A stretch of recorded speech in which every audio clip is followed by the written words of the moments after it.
Welcome back for previous year questions analysis. Hope you're practicing more questions. Solving previous year questions helps you to follow syllabus and pattern more accurate.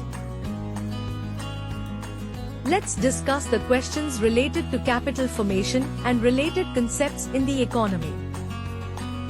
What does venture capital mean? A short-term capital provided to industries. B. A long-term startup capital provided to new entrepreneurs. C. Funds provided to industries at times of incurring losses. D. Funds provided for replacement and renovation of industries.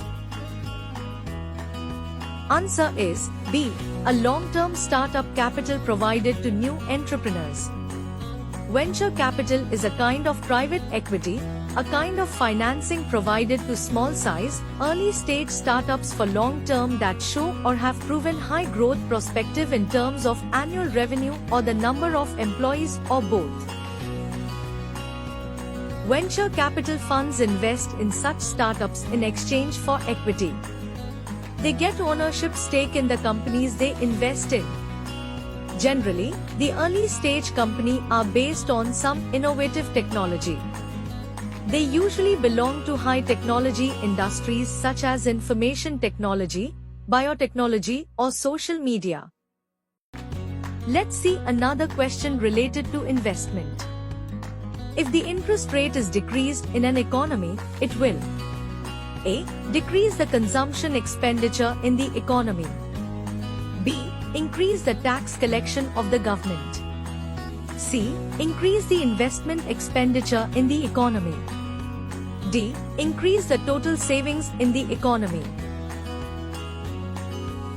Answer is C. Increase the investment expenditure in the economy. The relationship between the interest rate and investment expenditure is illustrated by the investment curve of the economy. The curve has a downward slope, indicating that a drop in interest rate causes the investment spending to rise.